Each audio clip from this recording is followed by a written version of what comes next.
Hey guys, it's me Avery and I'm here and I'm going to teach you how to track your menstrual cycle. Sorry, my printer's going off. So if you want this free printable, if you haven't already printed it out, go on to the LilyPads Reusable Products website and you can sign up for your free download and then come back and watch this video. Okay, so there's a few different reasons why you would want to track your menstrual cycle. One of them being it can help you understand your patterns for your body.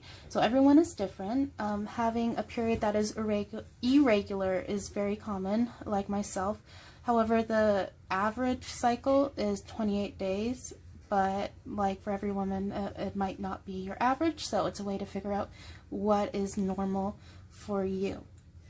So when you're aware of your cycle, it just makes you feel more in control about your body and you're not surprised by it. If you're going on a trip, you might want to make your plans around your menstrual cycle, especially if you have very painful periods. So when you have your period, it's your body's way of telling you that everything is working like it should. If you're having like a really heavy period or a irregular period, or your period is totally gone, then there might be a health problem there. So when you track your cycle, you'll be able to remember things that you would probably have forgotten, and then you can have a clear outlook here on paper to talk to your doctor about, because she is or he will want to ask you those questions. So by tracking your cycle too, you'll be able to understand your mood a little bit better. So hormonal changes happen through your menstrual cycle, and it's thought to cause the changes in your mood, like irritability, or you're having anxiety, or even depression. The link between the mood and the menstrual cycle is still being understudied, but if you're a lady, I think you can agree there is some changes there. When you're learning about these changes, it's just another piece of the puzzle to understand your cycle. If you do have a strong feeling of anxiety, for instance, and you track it, you'll know for the following months and remind yourself this is normal and the feelings will pass. And it can also help you prepare for them, mentally prepare for them. If you are trying to have a baby, or if not, it's a good idea to track when you're fertile.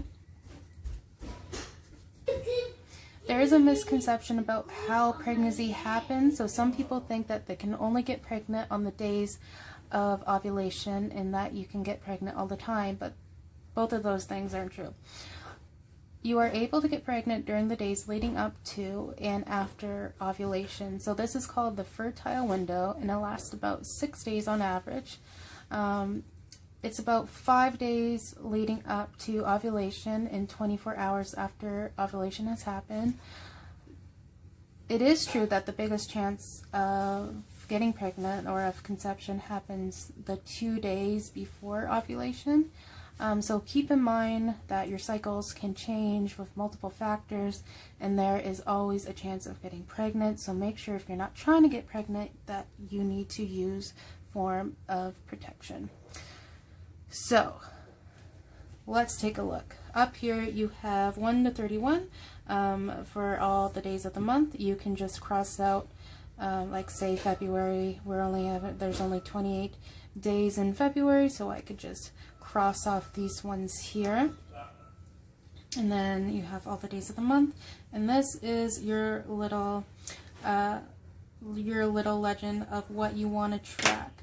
So I don't have a red pen, so I'm going to use orange. So right here, I'm going to track my period, so the days that I'm bleeding. And then right here, let's put, I don't know, a dot, like an egg, for when I'd be most likely to get pregnant. So I'll put ovulation. You can also track cramps or your moods, and you can also add notes. So if you want to remember something next month, or you can also do discharge or anything at all. So let's say, to make things easy, it's February, that my period starts on the 1st of the month and it lasts 5 days. And they're super cramp-free, discomfort-free, light as a feather periods. I wish, right? Okay, so you got your 5 days there. Now I want to track when I could possibly get pregnant. So no, I'm not trying to get pregnant, but just as an idea for you all. So we're gonna have to find the fertile window.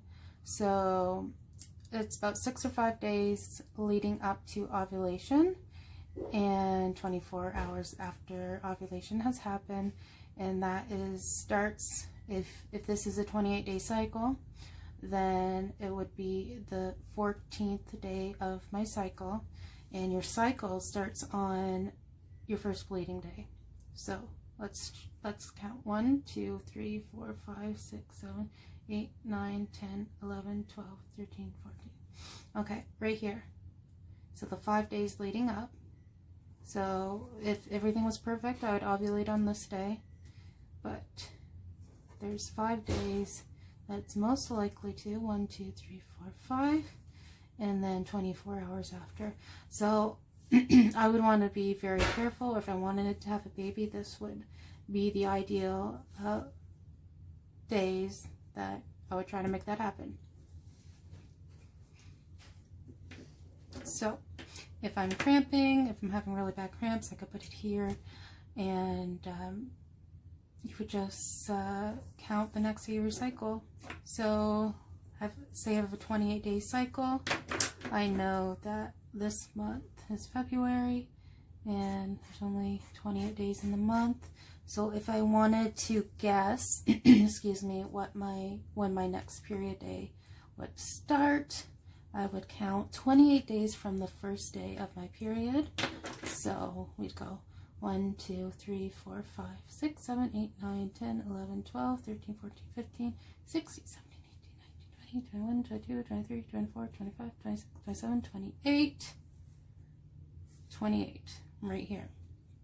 So I could guess that my period would start here and would go for 5 days.